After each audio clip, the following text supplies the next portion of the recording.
Welcome to Bloggers Creating Courses, the podcast which will take you behind the scenes of creating an online course. I'm your host, Verity Songon, founder and education consultant of veritysongon.com. I'm so excited to help you create an online course that you are proud of and to be part of your journey to scale your business as an online course creator. Let's get into the episode.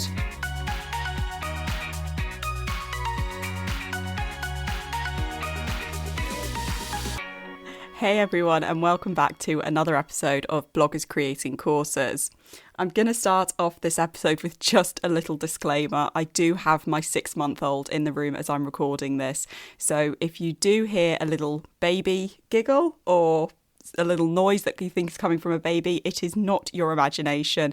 It just means that in post-production I was probably saying something that I couldn't edit out her talking at the same time. So if you do hear a baby, as I said, it is not your imagination. It's just that I've got my little one in the room as I'm recording this episode. But I kind of wanted to let you know that, and I wanted to go ahead and record the episode anyway because I wanted to keep it real. We're talking about imposter syndrome in this episode, and one of the things that I didn't want to do was wait until I could have childcare and move her around and what have you, because at the end of the day, there's a lot of you out there, myself included, who is a mother whilst running their business, and that can be tricky, but it doesn't mean that the kids need to change our priorities when it comes to our business. Yes, I mean, don't get me wrong, our priorities do change when we're running a business, and our goals and our priorities are all about them. However, I don't see anything wrong with taking them along for the ride. My children mean the absolute world to me. Anyone who knows that they mean the absolute world to me. But I don't see what's wrong with bringing them along for the ride of my business journey and building my business for them, essentially, because I want to be at home more. I want to be spending more time with them. So yeah, it's kind of why she's along for the ride, and I'm completely unapologetic about it. So as I said, if you hear a baby in the background, just ride along with it and take it as part of the episode. But with that out of the way, as I said, for this episode, I really wanted to talk about imposter syndrome because I think it's something that comes up a lot when people are creating their own online courses. People have these thoughts of, I'm not good enough, or I don't know enough, I don't have the expertise, I'm not a qualified teacher, I'm not qualified in that area of what I'm talking about, I don't have any qualifications, I'm a hobbyist, or it's just something that's interesting to me. And imposter syndrome is something that everybody feels. It's something that if you talk to even the most successful people in your niche or the most successful people in business, if you listen to them on podcasts, on TV interviews, whatever, nearly everybody who I admire in the business world, in the celebrity world, or whichever world you want to look in, nearly all of them say that they have tackled imposter syndrome at some point in their careers, or they are still tackling imposter syndrome. And what I wanted to go through today in this episode is really hitting head on what is imposter syndrome and what can you do about it, particularly when it comes to creating an online course and teaching online. And I'm going to go out on a bit of a limb here and say that I don't necessarily think that imposter syndrome is a bad thing. We get imposter syndrome because we are pushed out of our comfort zone. And if we're pushed out of our comfort zone, then we're growing. And we're growing as people, as individuals, as creators, and as business owners. And without this growth, we might never explore new possibilities. And it might be easy to think that you won't create an online course because you aren't an expert. But what if you did create that online course? What's the worst thing that's going to happen? That you put a course out there and you get a ton of good reviews, that you get a load of purchases? Honestly, what is the worst thing that is going to happen? Ignore that imposter syndrome, you create your course and you put it out there. Just think about that for a minute. What is the absolute worst thing that's going to happen? So what I'm going to do now is actually give you an example of imposter syndrome and overcoming imposter syndrome from a previous job that I was in. So one thing that people may not know about me is that I'm a registered nurse in the UK. I still maintain my registered nurse training and license, and I have previously worked as a hospital nurse, emergency assessment. And after I left ward work, I went down to education and training, which I guess started my kind of formal education and training career. But that aside, one of my pet passions at the time, and still is talking about sepsis. And I'm not going to go into the medical terminology of what sepsis is and what have you. You can look that up. There's some fantastic websites out there, the UK Sepsis Trust and Sepsis Alliance. But essentially, sepsis is that overwhelming response to infection, which is or can be life-threatening. Now, I did a couple of projects on sepsis management and treatment in the hospital that I was working in at the time. And at the end of that project, at the end of that research, I needed to present my findings and the information to a load of doctors. And I cannot tell you how terrifying that was, to be stood in an auditorium, my PowerPoint behind me, 5'2" female nurse in front of probably close to 100 people in that auditorium. A lot of them, very, very successful consultants, doctors who were published in their fields, working locally but had a national presence. It was intimidating. And my God, the imposter syndrome was real. I did not feel like I should be there at all. Who was I as this one individual who, yes, I had my nursing degree, I had my nursing license and qualifications, but who was I to stand up in front of all of these people and say, these are the results of my findings and these are my recommendations. This is what I think we should do going forward to benefit the patients in our hospital. And as with every presentation, you're met with a lot of steely expressions. That's not because people are disinterested in what you're saying, but, most people have just got this resting face when they're listening to you talk anyway. And it was absolutely terrifying. I was quaking. We've got photos from after the presentation, and how I'm not bright red in the face, I've got absolutely no idea. It was just, I don't even know how to describe it. But I got up there, I gave my presentation. I was nervous as hell when the question and answer section came, because all I could think of was, please don't make me look stupid. But I fielded off the questions. And one of the biggest pieces of advice which I can give anybody for overcoming imposter syndrome is to remember that people turn up to listen to you. They want to hear what you've got to say. And that was one of the biggest things that actually got me through that presentation and the question and answer session afterwards, was remembering that those 100 or so people would not have turned up if they weren't interested in what I had to say. It didn't matter what their qualifications were, what their expertise was, what their background was. They turned up because they wanted to listen to what I had to say. What were the results of my research, and what were my findings, and what were my recommendations? If they weren't interested in that, they wouldn't have turned up. And exactly the same can be said for your online course. If people are not interested in what you have to say, they won't turn up, they won't listen to you. But the fact that people have come to your landing page, that they have found you through Instagram, through YouTube, through whatever medium it is that you put out there to advertise your course and your services, people have then come to your course and your landing page because they want to hear what you have got to say. They're interested in your point of view. They're interested in what you can give them. And to me, that is one of the most powerful things that you can remember when imposter syndrome rears its head. Yes, it's okay to feel nervous. Nerves are actually good. Take them, use them, and turn them into energy. But one of the biggest things that I can ask you to do when you're feeling like you are not the person to teach your course is remember that people are showing up for you. And I think that piece of advice is really, really powerful. And every time I have now gone into a presentation, gone into a teaching course, gone into a lesson, just anything where I'm thinking, oh my gosh, I don't know enough. I'm not the person to teach this. This is, I just feel like an imposter. I don't feel like I should be here. I don't have the qualifications. I don't have the training, the expertise, whatever it is it's remembering that, yes, you might be feeling that, but to other people, you have got exactly what they want. You have got that nugget of information, that how-to, that guide, that tutorial. You've got that information that they want, and people will not turn up to see you if they don't think they can get what it is that they want from you. And I think that that is so, so powerful and so, so important.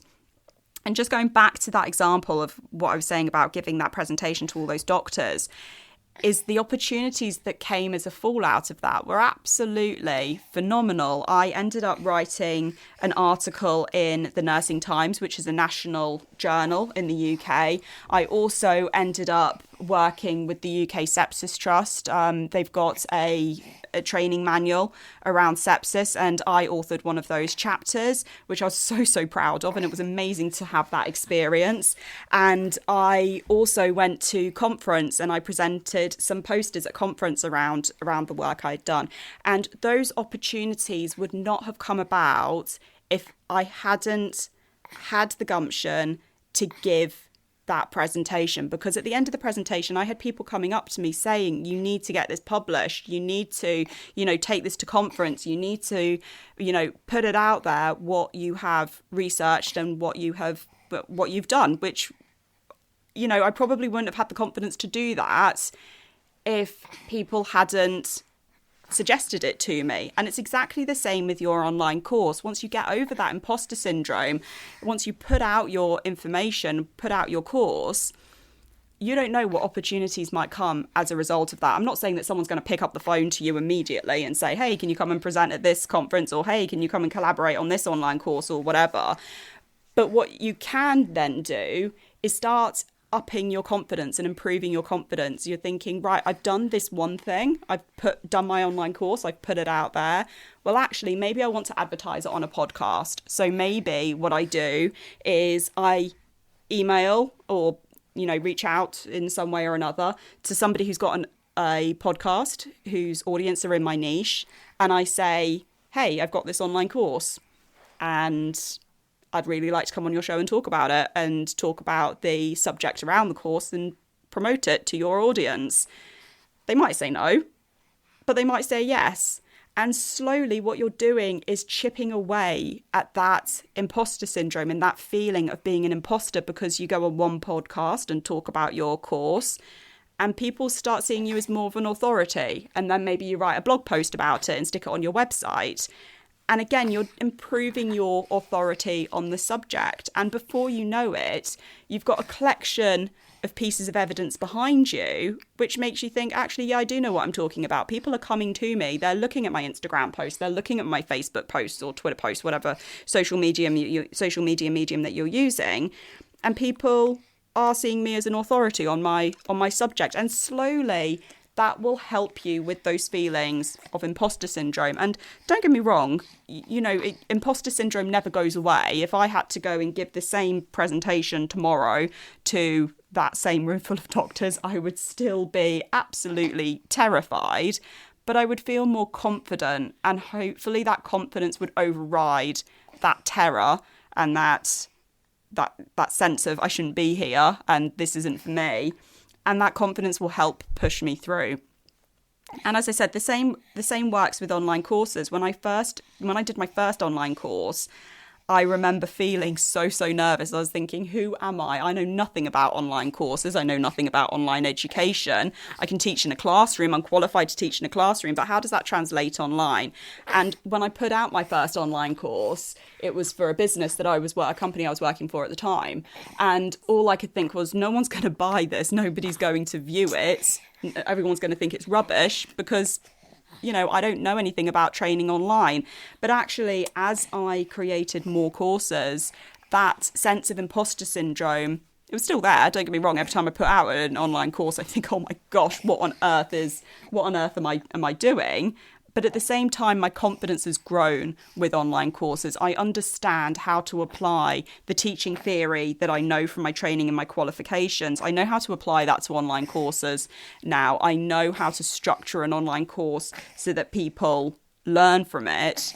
and it's attached to education theory to make it the best course that it possibly can be. So imposter syndrome, it's annoying, don't get me wrong, but it's not necessarily a bad thing. What imposter syndrome can do for us as well is help us to become more prepared. If we're feeling underconfident, then maybe that's actually telling us something. Maybe that's saying to us that we need to be going and researching our topic a little bit more before we put the information out there. Maybe it's telling us that actually we need to learn a bit more about landing pages before we create the landing page of our online course. Maybe it's telling us we need to go and find out more about how to write for the internet and write for learning before we go and write an ebook, which will be accompanying our online course.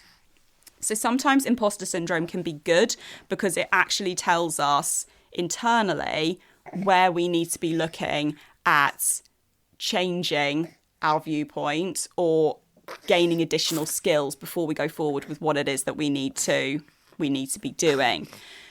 So that's something to bear in mind. But as I said, imposter syndrome, it's not necessarily a bad thing. And it's remembering that with imposter syndrome, you are not the only person who is working with it. And as I said, there are so many people, experts in their fields, who are working with imposter syndrome every single day, myself included. There are some courses which I've taught face-to-face. It feels like a million times. And every time I go into the classroom, I think, what am I doing? I don't know enough about this subject. What if somebody asks about this? What if somebody throws this question my way? What if somebody says that they don't agree with my point? But every time you go in, you get more confident and you deal with the situations as they arise. And most of the time, the things that you're worrying about, what if somebody asks that question, they don't. Or if they do, you just hold your hands up and honestly say, do you know what, I've got no idea, I'm really sorry. You're going to have to go away and research that. Or I'll look it up and I will come back to you with an answer. What's the worst thing about that? Nobody's ever asked me for a course refund because I've said I don't know the answer to something, because they've turned up for the information that I could give them at that point in time. And so we've talked an awful lot about imposter syndrome, and one of the key takeaways, or the key takeaway that I want you to have from this episode, is remembering that people have showed up to your online course because they want what you can give them. They want the information that you can give them. They want your take on the information that you can give them as well. And I think that is so, so powerful. So take the nerves that imposter syndrome brings, but don't let them overrule you. Have that confidence to remember that you do have a voice and you do have an opinion on what it is that you want to teach. And take that energy, make sure that you thoroughly plan your online course so that you are fully prepared to teach that online course. And as a little caveat, I'm really, really excited because this week I have just launched my first workbook, which is all about planning your online course. And there's 50 odd pages in there of how-to guides and lesson plans and checklists and worksheets that you can use again and again and again. Once you've downloaded this workbook, you can keep using it again and again and again for multiple online courses. And if you check out the link in the show notes, if you access that workbook within the next couple of weeks, there is going to be an exclusive discount. If you follow the link in or read the show notes below, there'll be more information about that exclusive discount for that workbook. Usually retails at $47, but as I said, there will be an exclusive discount in the show notes below if you check that out and click that link in the next couple of weeks there. As I said, planning your course thoroughly will help with imposter syndrome. It won't take away imposter syndrome completely, but it will help. And as I said, people are turning up to listen to you. I really, really hope that you've found this episode useful, talking about imposter syndrome. If you have enjoyed this episode, please tell people about it. What I would love you to do is please leave me a review in whichever medium that you're listening to this on, Apple Podcasts, Spotify, whichever one it is. Please leave me a review because, first of all, I love reading reviews, but also it gives me an idea as to how this podcast is doing, and it lets me know how you're receiving it, how how I can improve it for the future, and any other ideas of things that I can include in future episodes. So please leave me a review. I would really, really appreciate it. And in the meantime, I hope you've enjoyed this episode. I will see you next time, and happy content creating.